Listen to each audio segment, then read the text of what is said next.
Good afternoon, everybody. Welcome back to Wellesley.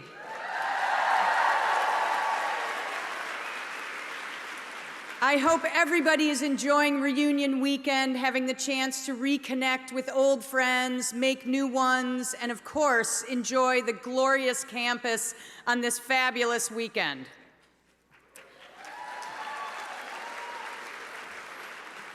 I also want to extend a very special welcome to alumni and friends who are live streaming this conversation, not only from other spots around campus, but all over the globe. So to those of you who aren't here, greetings from Wellesley College.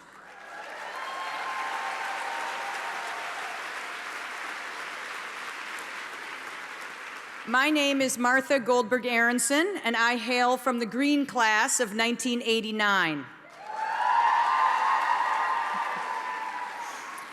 I am honored to be serving as the president of the Wellesley College Alumni Association. And today, I have the great pleasure of welcoming back to Wellesley two very special and distinguished alums, Hillary Clinton and Madeleine Albright.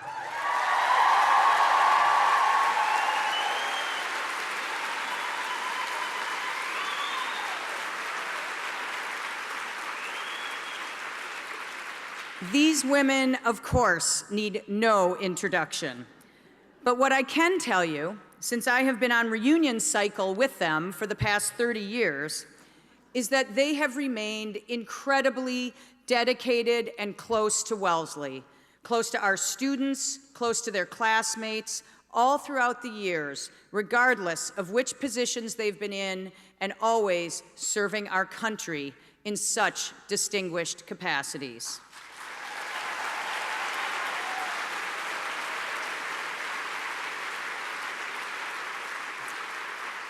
I know that for both of them, Wellesley holds a very special place in their hearts.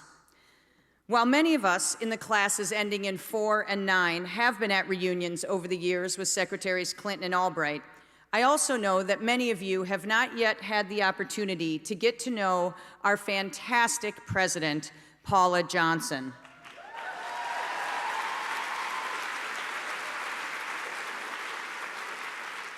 President Johnson is completing her 3rd year at Wellesley and her first reunion with the 4s and 9s. So it is really an honor today that Dr. Paula Johnson will be moderating our conversation. So with gratitude and admiration, I now invite Secretaries Clinton and Albright, along with President Johnson, to the stage. Welcome home.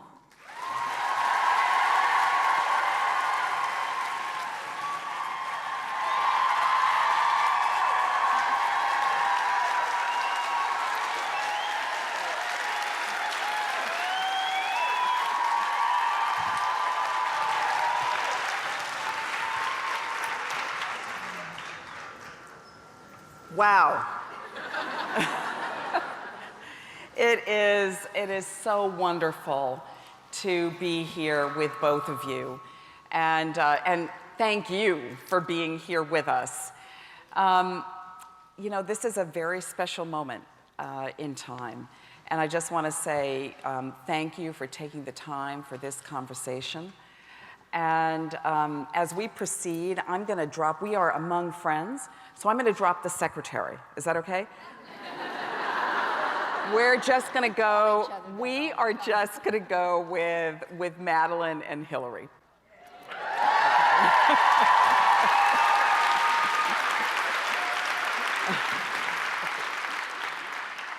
So I'm just going to jump right in. You know, you're here celebrating your reunions, 50 years, 60 years, class of 59, class of 69, 10 years apart, and the world was different for each of you. Can you just talk to us? What was it like for you to graduate at that moment in time, 59 and 69? Madeleine, maybe you can start. Well, first of all, it's great to be with you, Paula. Thank you. And to be at Wellesley, where I think we do feel incredibly welcome. So, and we are actually really, really good friends. So Yep. This is a lot of fun. I think that 59 was a very different kind of year in terms of being in some ways transitional as far as women's roles were concerned. I think that those of us, and it's hard to speak for such a diverse group of people, but we were more kind of took for granted things that were going to happen, that we would have kind of normal lives. By the way, we all remember our commencement speaker a little bit differently. It was the Secretary of Defense, Neil McElroy, because his daughter was in our class.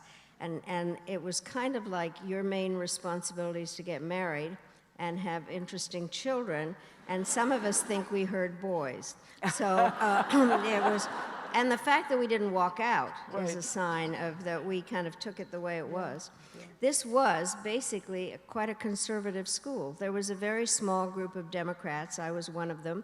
We went into town to raise money for the Democrats, dollars for Democrats. Wow. And I started my fundraising life by the following remark. I was in Boston, and this crusty old man came up and said, $5 for you, baby, but not $1 for the Democrats. Wow. So that could get him into trouble right, now. Right. But I think that most of us were looking forward to what was kind of a life that had been expected. Yeah. We were told to get married. I waited a really long time to get married, 3 days after graduation. But also, there were more split-ups. There was one of our classmates, Emily Cohen, did a study of the classes in 9 that ended in 9s. And the 49 class had the most traditional marriages.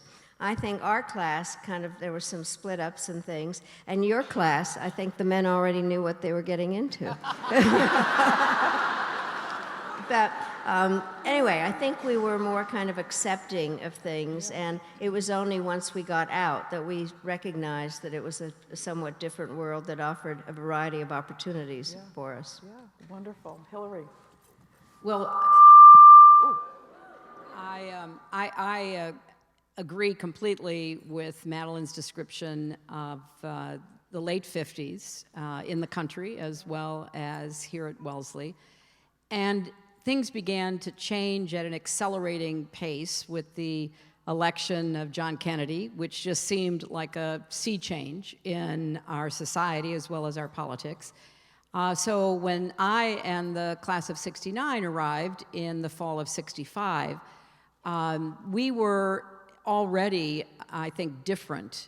We weren't sure exactly what that meant or how each of us individually would define it, but there was a lot of turmoil in the 4 years we were there. The Vietnam War began to heat up. We all knew boys. Some of us dated boys who were trying to figure out what they were going to do. Some served, some, tried all different ways to avoid it. There was a lot of discussion about that. There were events here on campus. There were soldiers who'd gone AWOL who wanted to take refuge in the chapel. There were demonstrations that we went into Boston or Cambridge to join.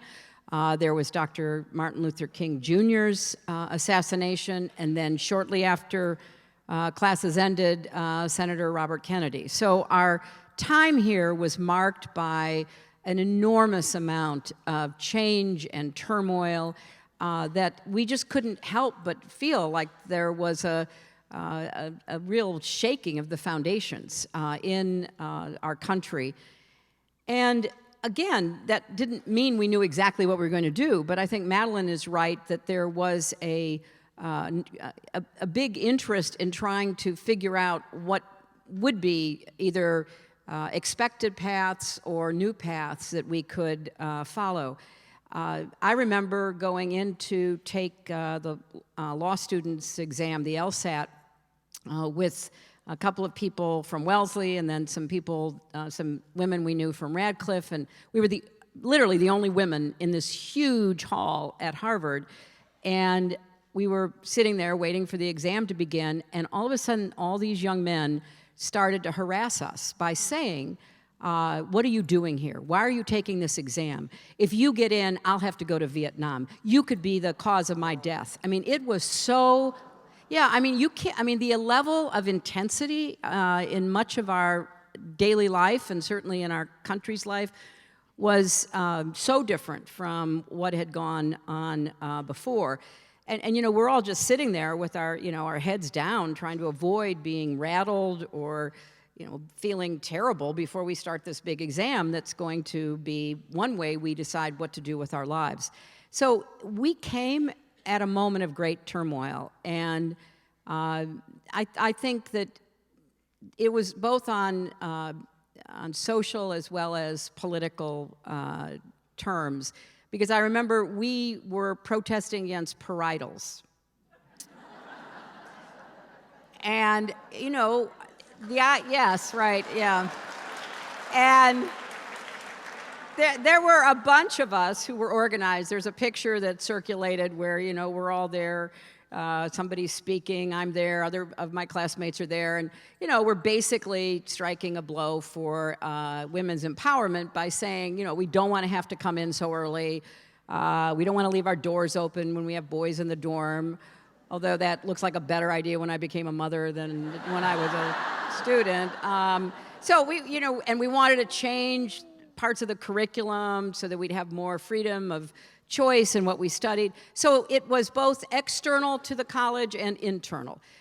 We had the beginning of Ethos, and I know my friend and classmates who started it. I think Karen Williamson was honored just a little while ago at the alumni meeting, who banded together to create a place that really spoke to the needs and raised the voices of African American students, and there were demands made. We had a big protest that was held in the chapel that we needed a more diverse faculty and a more diverse student. I mean, so there was a lot that was going on during that time, and looking back on it, it was hard to explain to our parents because they sent us off to Wellesley thinking, well, that's a safe place to spend 4 years. And I think their mindset was closer to what Madeleine was describing. And then, you know, I would call home and you know, tell my parents that I couldn't talk because I had to get to a protest. And they were, what are you protesting? You're at Wellesley College, you know, go study, go to the library. And that was a very difficult time for parent-child relationships in our country, not just at Wellesley, because there were so many difficult conversations that were taking place. You had the civil rights movement, you had the women's movement starting, you had the kind of anti-war movement starting. I mean, there was so much going on, and, you know, our parents were, you know, the World War II vets. They were, you know, people who lived through the Depression, lived through the Second World War. You know, they really just wanted a calm, normal, peaceful world for themselves and their kids, and then these kids they sent off are now protesting and asking all these difficult questions. So it was a challenging time. Yeah. Well, what I can say is that, you know, as I look at the progression, Wellesley's never been the same since 1969, which is a wonderful thing.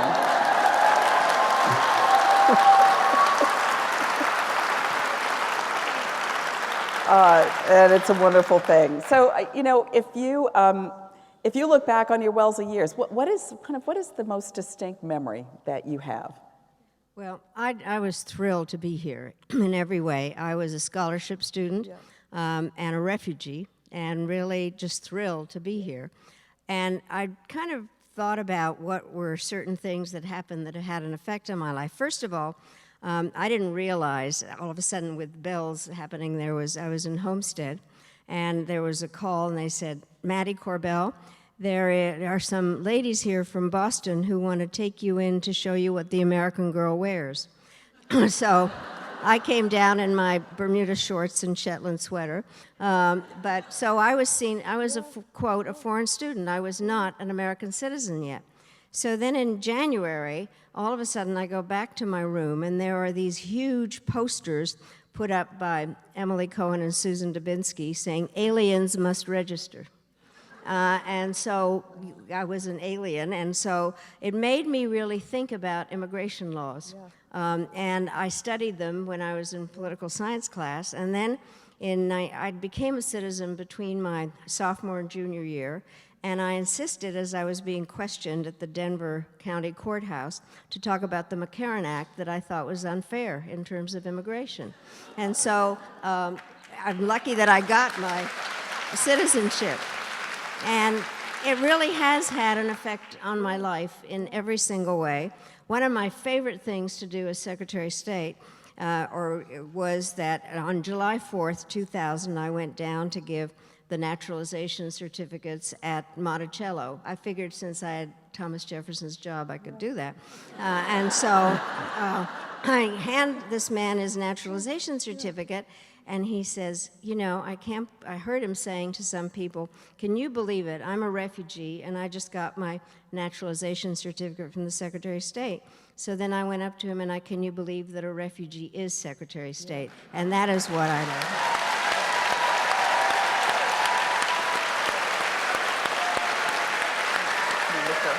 And by the way, since I actually got a little political before you did, so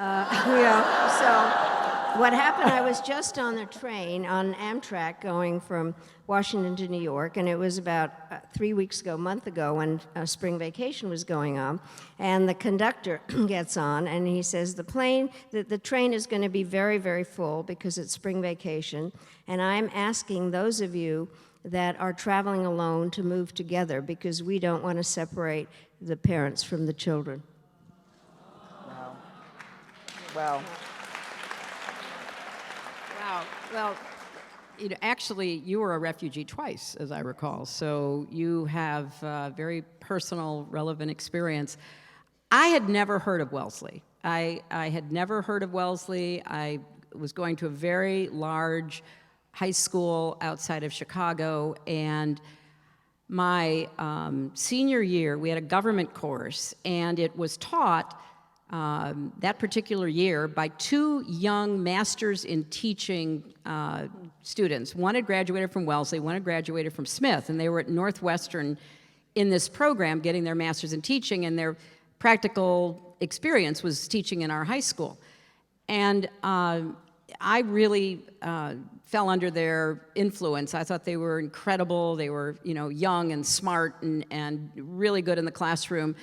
And so one day, the one that I had asked me where I was going to go to college, and this was probably, late September of, 1964.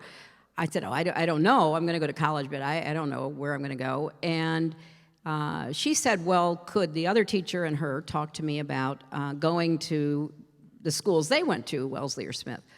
I said, sure, I didn't know anything about it, so I sat down. They talked to me about why going to a women's college would be really a great experience, and how great it was to be at a college where you could study all week and then you could go out on the weekends. And that all sounded good. And then they brought me material, and they suggested that I go to some gatherings that alumni were having to meet other potential students and people who had gone to the colleges. So I started doing all of that. And, my mother had never gone to college, and my father had gone to Penn State on a football scholarship. So I knew that was not my path to higher education. So they were really, my father had saved up his money, and he said that I'd have to work wherever I went, but that they could, pay for 4 years of basically tuition, room, and board. So I started looking at places, and I heard about these other places. And so finally, long story, I talked to people, particularly those two teachers. I got materials from the colleges, and I fell in love with Wellesley because of the lake. I thought, wow, what a beautiful place to spend 4 years. I never visited, so I had no idea other than it had a lake, and that one of the two teachers I admired had gone there. So when it came time to show up in September, I was anxious about seeing it. My father had made two rules. He said he would pay for it, but I could not go west of the Mississippi. I don't know why he came up with that, but that was his total red line. And I couldn't go to Radcliffe because they had Beatniks. I mean, that was it. I mean, and I remember we drove from Chicago. My mother and father drove me, and somehow we ended up in Cambridge, and my father kept muttering, Beatniks, Beatniks, Beatniks. And then we ended up at Wellesley, and it was just as beautiful as I had hoped it would be. So my parents, said goodbye, and I felt so lost. I mean, that my biggest memory is how out of place I felt. I mean, everybody I met just seemed to be so much more well-traveled, and they spoke foreign languages, and they just had a sophistication that I certainly did not feel. And so I was really, really anxious and feeling out of place. So about 4 weeks maybe into the first semester, I call home. And, you called home collect. For those who are from, younger classes, that was a thing where your parents had to pay for the call. That was basically how it worked. And sometimes they'd say no. And so anyway, I got them both on the line, and I told them, I said I wanted to come home. I really didn't feel like I belonged here. Everybody was really so much smarter and all of that. So my father, who didn't want me going away that far anyway, he said, well, come home, and you can get a job, and then go back to some nearby school. And my mother said, absolutely not. You're staying there. You're not coming home. And I had to stay. So thankfully, it got a lot better. So I remember the beginning, and I remember the many, many times I walked around the lake. I remember a lot of the professors I had who were superb.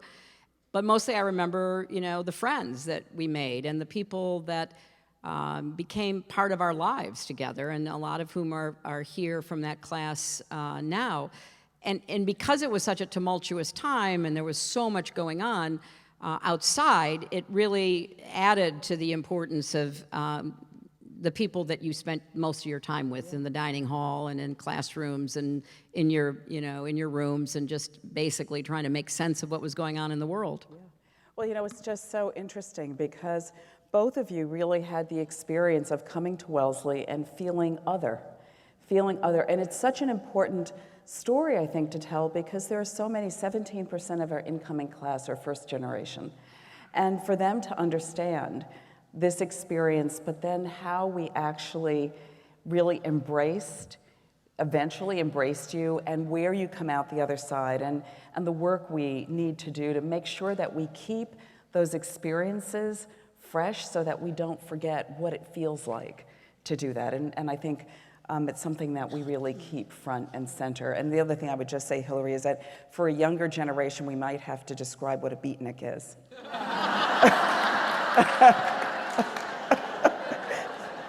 Oh, Google it.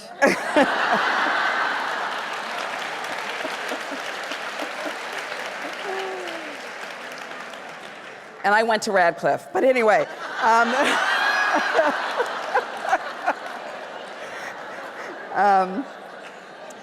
But amongst the many achievements that both of you had, you've both been secretaries of state. And we are so proud that we have 2 of the 3 women who have held that position in our country. Madeleine, you were the first, and Hillary, you were a U.S. Senator, and then you nearly broke the highest, hardest glass ceiling, and there were 3. She did. That's right, you did.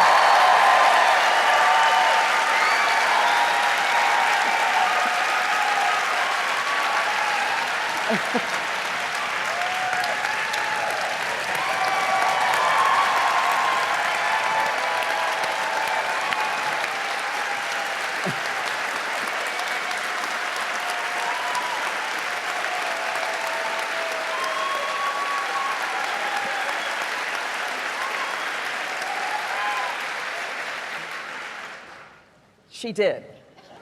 And as you just said, Madeleine, and there were 3,000 of us here. You know, and then you went on to become an amazing Secretary of State. You know, for both of you, was this ever anything you would have anticipated when you left Wellesley? No. Let me say, one of the things, what happened was I had a totally different plan. I was going to be a journalist. I had actually spent time as one of the editors of the Wellesley News. You were talking about John Kennedy. When he was Jack Kennedy and he was running for the Senate, he came by. I interviewed him. I was totally in love. And then I got his autograph. And I married the man that was a journalist also, and he said, "How unprofessional of you, Madeleine." Anyway, but I still have his autograph. And then my first vote was in Chicago, where it was counted many times, and so I was for him. But I was going to be a journalist, and I spent some time at a small newspaper in Missouri getting ready, and then we moved back to Chicago, and we were having dinner with Joe's managing editor, and he looks at me and he said, "So what are you going to do, honey?"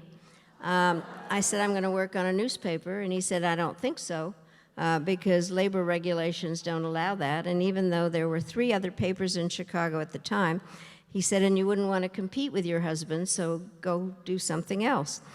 And I saluted and did. I went to work for Encyclopedia Britannica, which is a book, as I try to explain. Because I was a poli-sci major, what they did was every year they did a different set of articles to review, and so they were doing the geographical ones, and they figured that because I was a poli-sci major, I could do that. And then there were times that there were spaces at the bottom of newspapers and columns, and they needed to have some factoids. So I read EB, as we called it, and I still remember things like ostriches are voiceless, according to Encyclopedia Britannica. So then we moved to Long Island, and it's interesting because I was very fat, and it was before sonograms. And they kept saying, you're fat, stop eating." And I started taking Metrocal, which was some diet drink, and a lot of coffee. It just turned out I was having twins. And so they were born 6 weeks early. And so I then took advantage of that time, because I had to leave them in the hospital, to learn Russian. I never could take Russian here. Well, I had always wanted to learn Russian, but I didn't take it here because as a Czech, I understood it, but I didn't know the alphabet, so I couldn't take second-year Russian. So I took Russian for 8 hours a day for 8 weeks, and that made me want to go to graduate school. And I have to admit, I loved having children, but it was pretty boring. They had to eat every 3 hours. It took them each an hour to eat. And I watched a lot of TV, and I thought I didn't go to Wellesley to do this. And so I was able to combine my different lives, but very different from what I thought I was going to do. I loved foreign policy, there's no question. Wherever we went, I started an international relations club and made myself president of it. And all we ever did at my house was talk about foreign policy, but it never, ever occurred to me that I could have a job like that. I am totally, totally indebted to the Clintons in every single way. President Clinton first made me ambassador to the United Nations, which I loved, and that's how we really got to know each other, because as First Lady, Hillary would come up and visit me. There were a lot of people who made fun of the fact that she channeled Eleanor Roosevelt, and Eleanor Roosevelt had been a great actor at the United Nations. You would come up, and we would do things together, and then we went to the Women's Conference in Beijing together, and I think we were a pretty good tag team on a lot of things. And I would not have been Secretary of State if it hadn't been for Hillary, and the reason I know that is President Clinton said so. Yeah.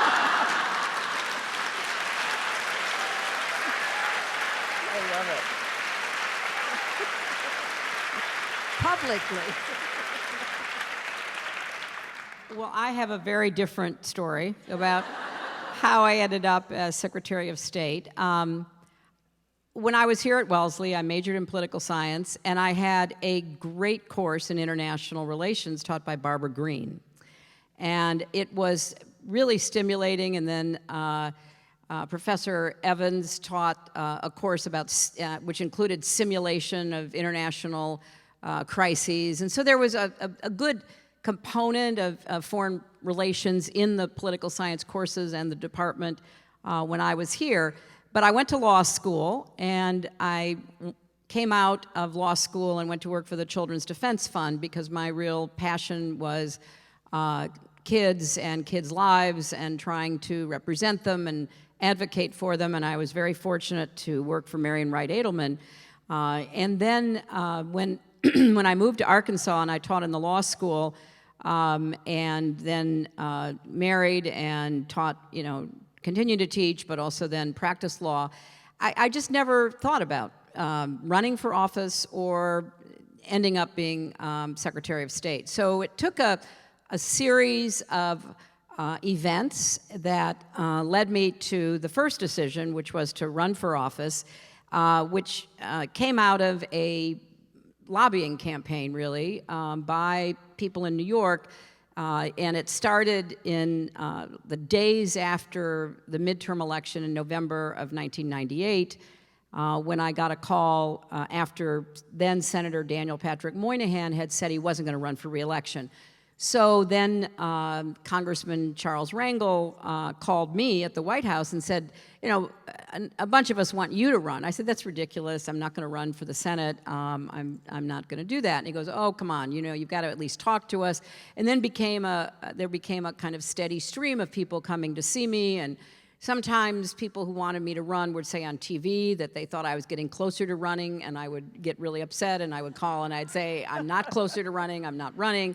And this went on, for months. And I didn't think that it was something that I would want to do. I thought, when the White House years ended, I would teach, I'd want to be involved in nonprofit work, and that's what was on my mind. So I've told this before, but it really was a pivotal moment. I was First Lady, I was in New York, I was at a high school in, believe it or not, Chelsea in New York, and I was part of publicizing an HBO special about women in sports.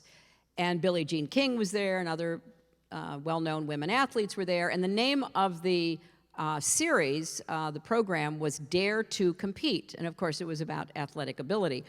And so I was introduced by this young woman who was captain of the basketball team and a lot taller than me. And she gave this very nice introduction. And then I went over to go to the podium. I put out my hand to shake her hand. She bends over and she whispers in my ear, "Dare to compete, Mrs. Clinton, dare to compete." And yeah, exactly, right? Yeah. And honestly, it was one of those moments you just like, whoa, can hardly breathe. I thought, wow. I went to Wellesley. I have told countless numbers of young women and some not so young women to follow their dreams, to be competitive, to do what they believed in, to make the choices that were right for them. And now this young woman is basically challenging me. I was the First Lady of the United States. So I really thought hard about that, and it truly changed my perspective. I mean, years later, I saw her, her name was Sophia, and I said, you are responsible for all of this. But I decided to run, and I was very fortunate to get elected to the Senate in 2000, to get reelected in 2006, then to run in a hard-fought campaign for the Democratic nomination in 2008. And it was very hard-fought, as we all remember, and it was neck and neck, and it was decided by a very few number of votes and delegates. And once it was over, I had a lot of respect for my opponent, then Senator Obama, so I endorsed him, literally within a couple of days, and did my first event with him, and then did like 100 events for him. So I was thrilled when he won. I thought it was, absolutely the right thing for the country. I spoke in his favor at the convention. I persuaded a lot of my supporters not to put my name into nomination. So I did all of that. And whew, he won. Okay. So I thought, okay, I'm going back to the Senate, and, I'll be whatever help I can be to get his agenda through. So Bill and I are taking a walk in a really beautiful nature preserve near where we live in New York, and half the time we cannot get a cell phone signal where we live. We are in the middle of a forest preserve, and Bill's phone rings. And we were both so startled we had no idea what it was. So he answers it, and it's the president-elect. And so President-elect Obama says he wants to talk to Bill, and then he wants to talk to me. And Bill says, well, we're in the middle of this forest, and we'll call you back when we get home. So, of course, we go home, we call back. And so the president-elect had questions to ask Bill about, potential cabinet members, White House people. And then he says to me, I want to see you. Can you come to Chicago this week? I said, sure, yeah, why not? Sure, I'll come to Chicago. So I had no idea. I thought it was a very gracious gesture. I thought that he wanted to talk to me about his legislative agenda. So I get to Chicago. And, we exchange pleasantries and all of that. And then he says, I want you to be Secretary of State. I said, no, that's not a good idea. I said, there are so many other people with more experience, and I gave him a list of about, 5 people that he could consider. And he goes, no, he said, I've really thought a lot about it. He said, the country's in a mess. I have to deal with the leftover economic crisis. We got problems around the world, so I can't do both. So you got to, help me out here. I said, Mr. President-elect, I am very, very honored, but I cannot do this. I want to go back to the Senate. So he says, well, I'm not taking no for an answer, and I want you to think about it. I said, all right, so I have to be polite and think about it. So I go home and I think about it, and I talk to my husband about it. I talked to a few other people about it, and I have absolutely resolved that it's not the right thing for me. And I think there are other people, and I think I can be very helpful to him in the Senate. So I call him back, 48 hours later, and I said, I've really thought about it, and I just don't think it's the right decision for you or for me. And so he says, I don't want to hear from you again until you tell me yes. Now, I got to tell you, my husband asked me to marry him twice, and I said no. So I have this pattern with...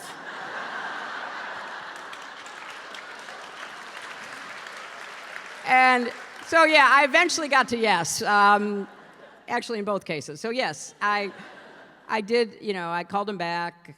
And here's what really changed my mind.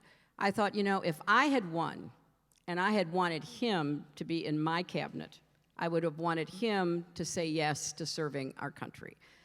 And once I began to really think about that and what I would have hoped for, I knew I would have to do it. So it was an incredible experience. It was an amazing opportunity to represent our country. Madeleine always, talks about how when you land in another country and you're in a plane that says the United States of America, it really does instill in you a sense of both, incredible honor, but also responsibility. And I think that was what was the most amazing part of the job. So I have to add something to that. During this decision-making process, you called me.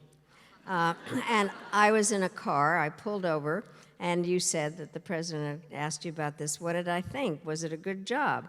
And I said, loved it, you'll love it. And then I actually said, Hillary, it's better than being president because you don't have to worry about health care. And you said, I love health care.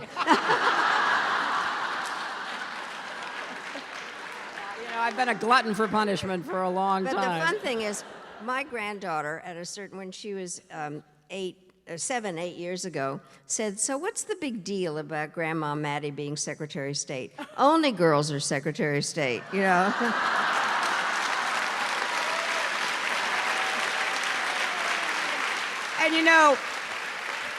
in another very, very small world example, Condi Rice was the student of Madeleine's father. Yeah, yeah, yeah. So it's all It's a small connected. world. Absolutely.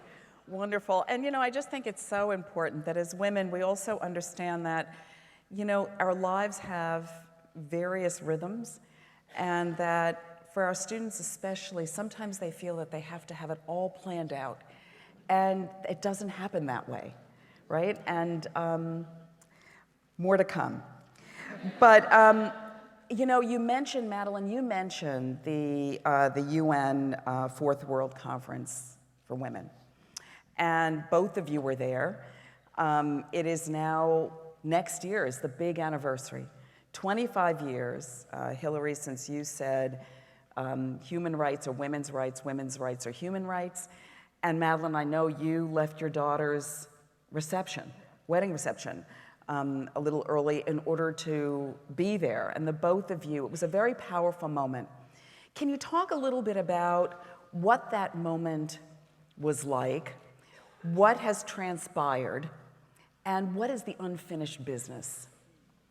Well, I have to say, I'm often asked about life balance. You know, how do you, first of all, I do think that there are a lot of advantages to being a woman, many of which, because of biology, our life is broken up in a number of different ways, and you don't have to make a full plan for everything, and you have to follow your dream and stars and all those different things. So, but the issue was I did have to leave my youngest daughter's wedding reception to get on the plane and be with you, and it was the most remarkable thing, I have to tell you, because it was a huge conference in so many ways, and people listened or didn't listen, and then what happened was Hillary went up to the podium, and the place just went silent at first for the women's rights or human rights, and then massive applause, and it has begun. It began a whole thing where this was a slogan for people, and every country signed a contract to kind of follow through on things,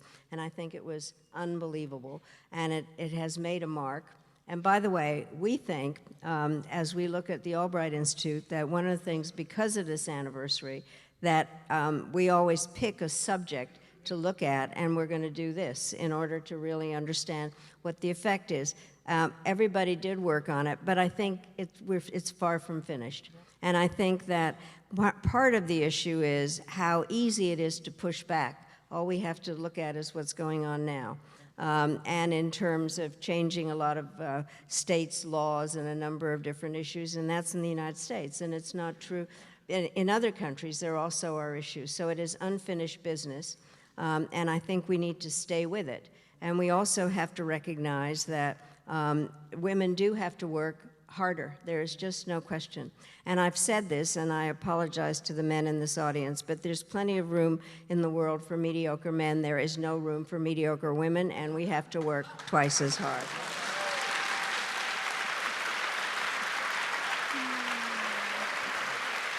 Well, you know, that conference really was, in many ways, a turning point. We didn't know that before it was held. There'd been previous United Nations conferences on women that had issued statements, made recommendations, but in 1995, when the Beijing conference was held, I think it's fair to say that a significant portion of the women in the world were uneducated, poorly fed, provided inadequate health care, often subjected to the most oppressive forms of subordination, denied rights by their governments, under the control of the men in their family, first their father, brothers, uncles, husbands. And so there was this pent-up interest in trying to figure out how could we frame this issue. And I had done some traveling in the previous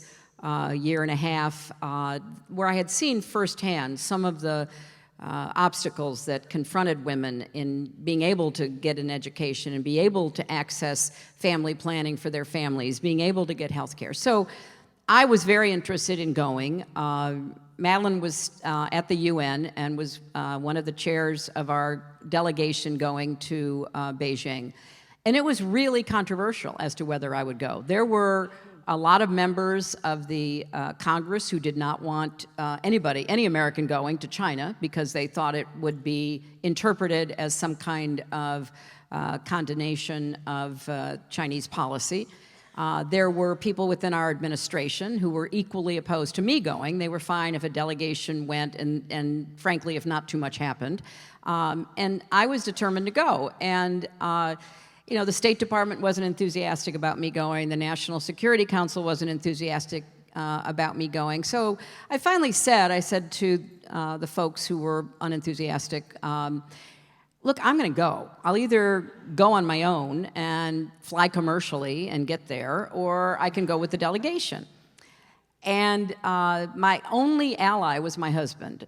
So that kind of decided it. And I was determined, since once I said I was going, I was given a speaking slot, that I would try to figure out a way to frame the issue so that it could be a rallying cry.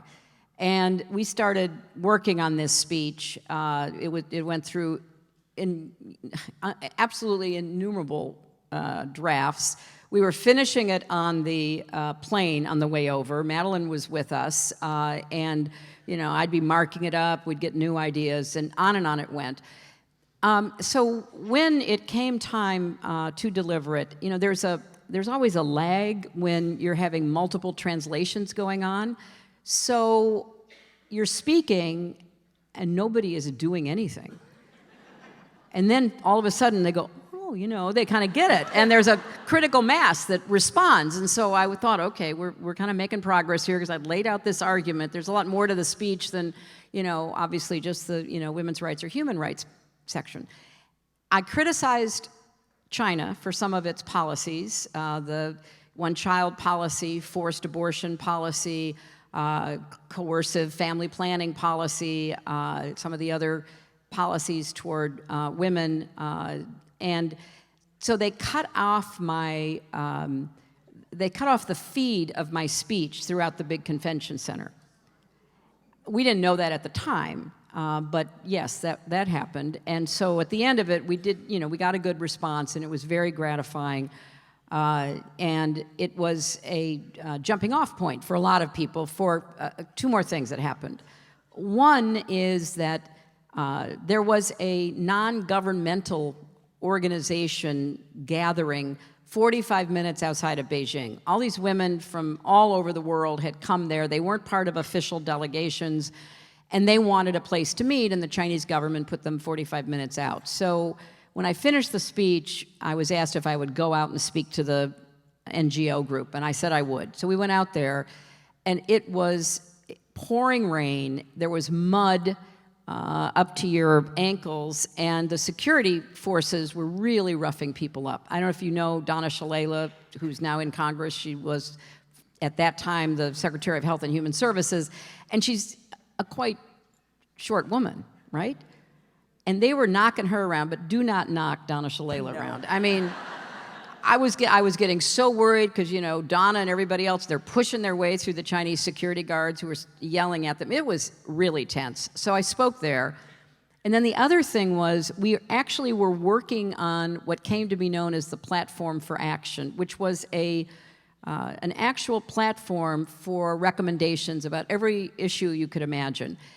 And for years after that was adopted, and it was a hard fight to adopt it, I would be in places and governments and NGOs and organizations of women would say, we followed that Platform for Action. We changed our inheritance rules. We changed our domestic violence rules. And it really did spark a movement for change in a lot of places. So it wasn't just the speech. The speech was part of the larger agenda that we were working on, but it really became a turning point. Now, fast forward, as Madeleine says, we've got a 25-year anniversary coming up, and we do need to take stock.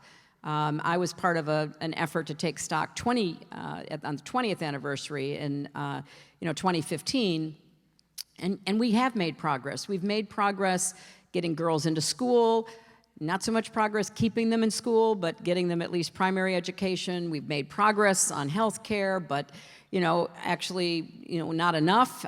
We've made progress on trying to prevent child brides, trying to open up inheritance and other economic opportunities to women. So we've made progress.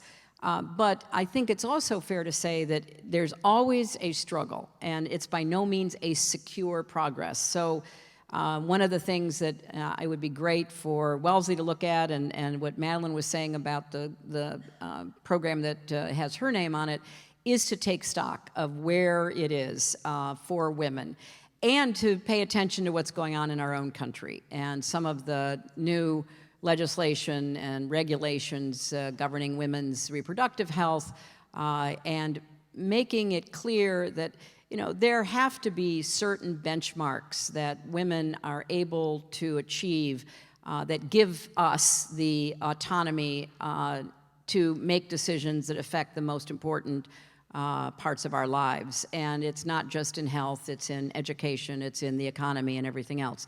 So it laid down a good marker, but nobody can rest easy, because it's under a constant threat of reversal, not only around the world, but even here in the United States.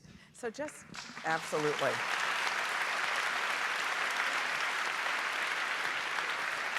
So I'm just going to say, I'm going to take the prerogative here. We started a little bit late, so I'm just going to go a little bit late. And, just to this fact, the fact that we make forward momentum, we've been taking some steps backwards, very, very distressing. And we are living in this enormously polarized time. On campus, we are focused on how we get our students to talk across difference, but that is only a mirror, quite frankly, of the tremendous polarization in our country, which I do think is hurting us in so many ways and really turning the clock back. How do we move beyond this? How do we function and build bridges and figure out how we move forward in this tremendously polarized time? Well, I just wrote a book. It has this bland title, Fascism, A Warning.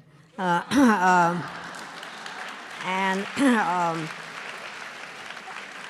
decided that I needed to put it into a historic context and to try to figure out what happens when societies are polarized.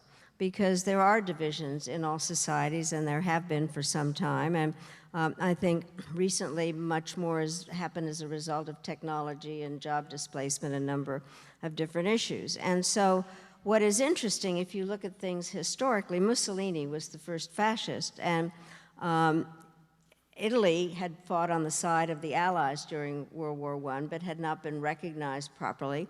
There really were a lot of divisions in Italy in terms of their government and rich, poor, et cetera. And what happened is this man arises who is an outsider and somebody that knows how to speak well to people, and decides, rather than bringing the society together, began to exacerbate more in the differences. And so what is interesting, and this is something that I learned in terms of doing the book, because then I wrote about Hitler, and then what's happening now, is that they came to power constitutionally. Mussolini was given power by King Emmanuel, and Hitler was given power by von Hindenburg. The best quote in the book is from Mussolini, which says that if you pluck a chicken one feather at a time, nobody notices. So I think there's a lot of feather plucking going on now. And by the way, you can't say those two words quickly together. So, I love it.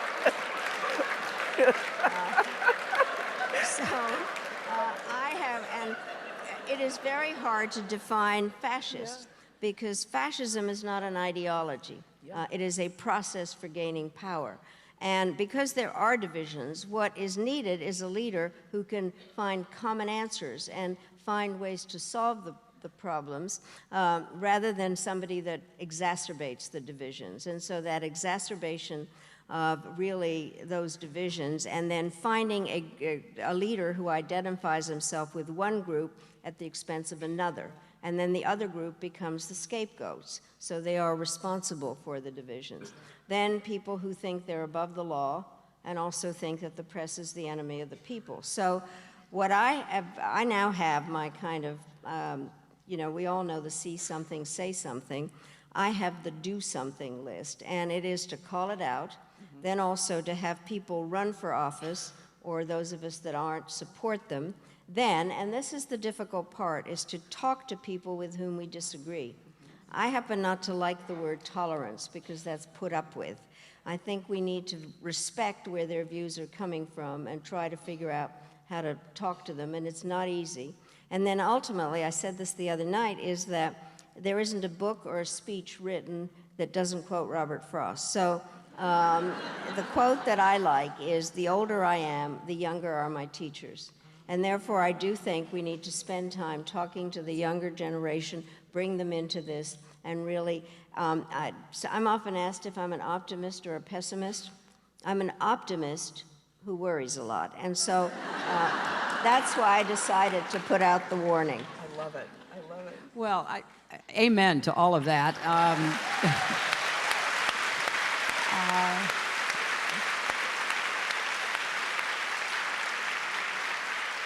And be sure to pick up Madeleine's book, which really is quite remarkable in its very clear explanation.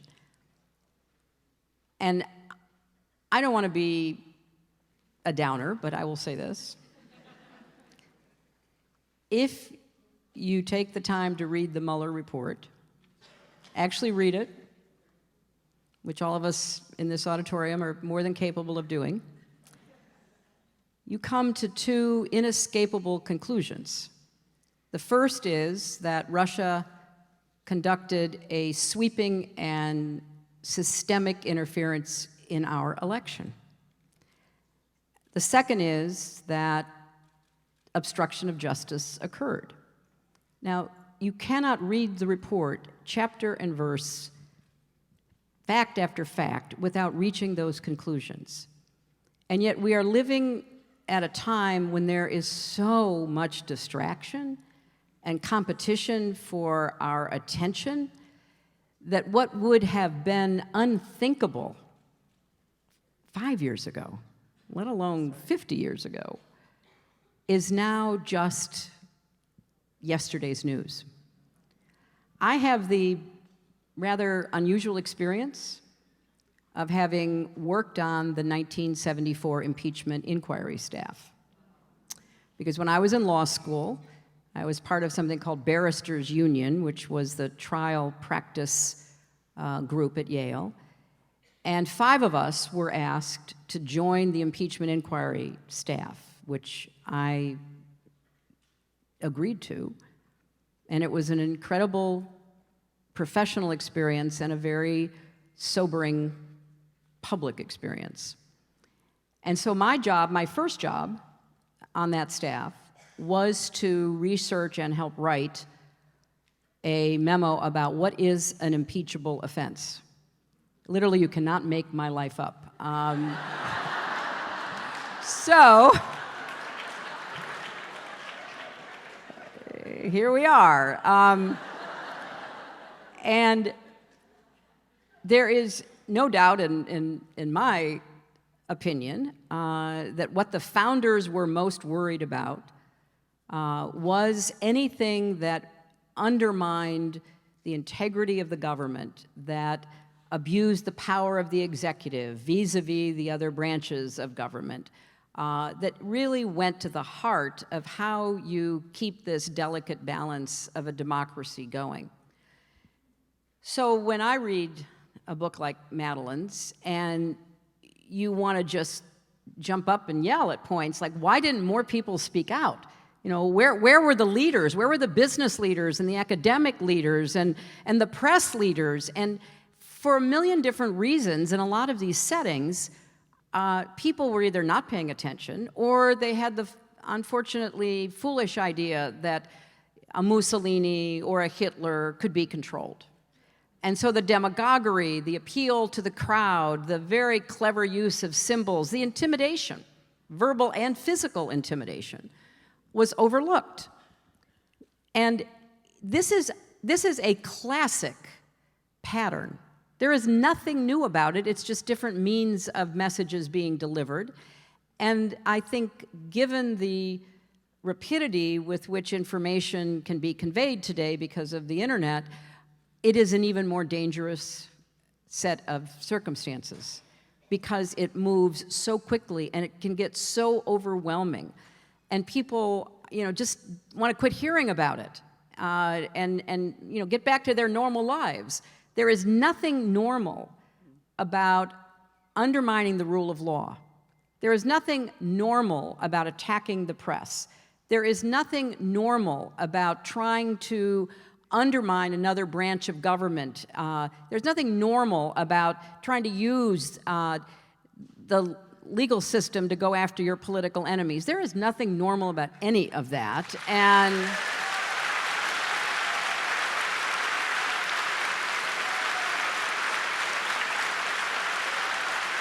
And so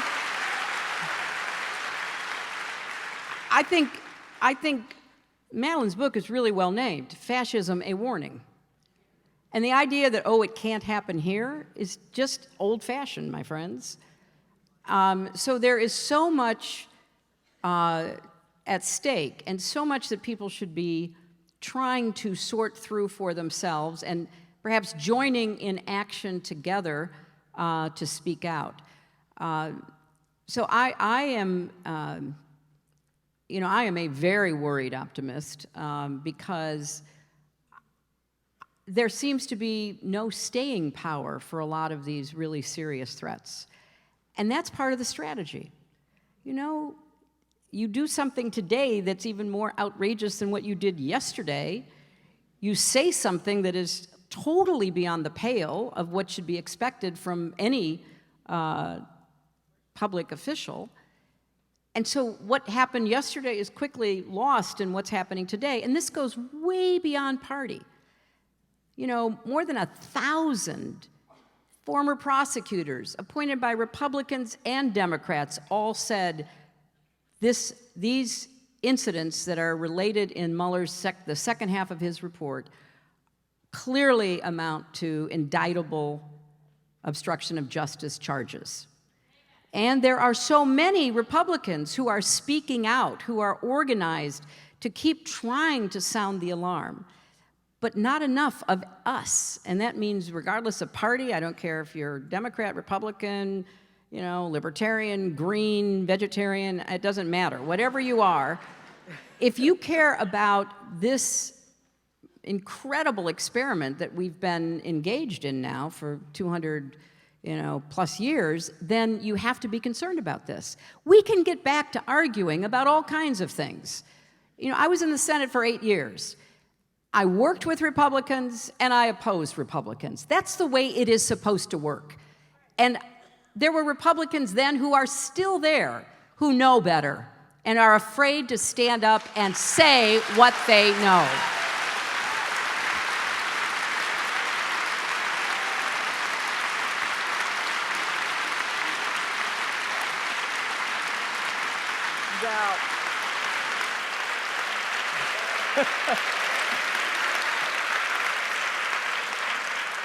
We promised the audience we'd do a couple of questions, and I think I have the answer to the first one, which is, what would you like to see more Wellesley alumni doing in the world today? I think you've answered the question. Can you tell us, another question is, what do you view as the greatest gifts that Wellesley has given you? Well, I think two, frankly, friends. I think that we really, the friends that we made here make all the difference, and the capability of always calling on that friendship when it's good and when it's hard. And so I think definitely that. But then skills of trying to figure out how you work your way through problems, logic, and a voice to talk about what you've learned. And so I think those are the things, and then have the friends support the voice. Perfect. That's absolutely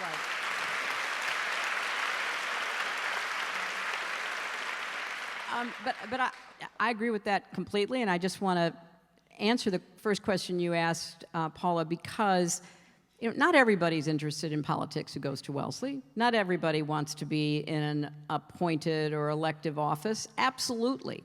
But people here are interested in something. And if you are interested in math and science and technology, use your skills to communicate the importance of facts and evidence and science as a way of understanding the world that we are in. And if you study the humanities and the arts, use that incredible education, the liberal arts education that is so paramount here, to try to find ways that you can link what you study or what you work on or care about with broader problems in the world, so that your skills and the substance that you've gained here at Wellesley can be put to work on a regular basis. And, Paul and I have talked over the last now nearly 3 years about, how challenging it can be for young people, because we are basically conducting a massive experiment in how you develop from a child to an adult. Because with technology, there are so many ways to disconnect from what we call IRL in real life and connect through a distance, connect through a screen. Not the relationships that are face-to-face, but that are carried over the airwaves. What is that going to mean? How do we even think about that? And a great educational institution like Wellesley can help us maybe understand that, and the people who come forth from here, particularly educated and ready to go forth and do what you believe is of interest and your passion and maybe make a difference in the world, we need your help in trying to figure this out. So this is an exciting time to be a young woman. It's a thrilling time. As with any time, there are all sorts of challenges and questions that you individually will have to answer and that as a group you have to confront. But if we think of Wellesley as a sort of a platform, think of it as a really high platform, and you're going to be up there studying and learning and getting to know people and trying to understand yourself better, who you are, where you came from, where you want to go. And then you graduate and you take that plunge. You are well equipped to take the plunge. It doesn't mean it won't be hard to navigate, because life has a way of surprising us, but you are so well equipped, better than 99.9% of the women who've ever lived in the history of the world. And so think about what means the world to you, and then figure out how you're going to make that world more like what you aspire to and what you dream of. And I think Wellesley set us all off on that path. Thank you. Did you want to finish?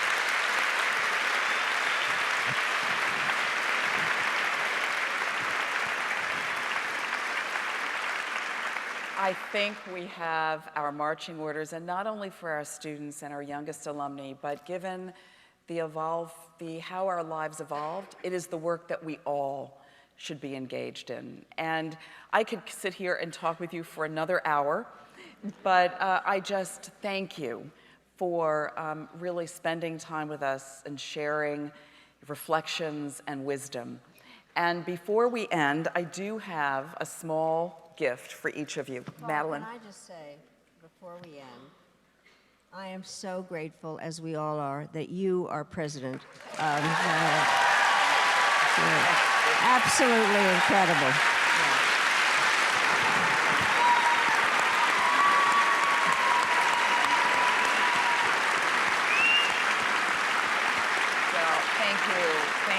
Thank you. It is truly my great honor, Let me get this for you.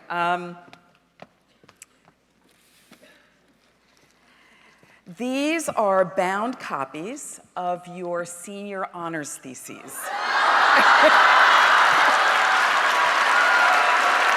Oh, green. Which one is yellow? Oh, you're yellow, and you're green.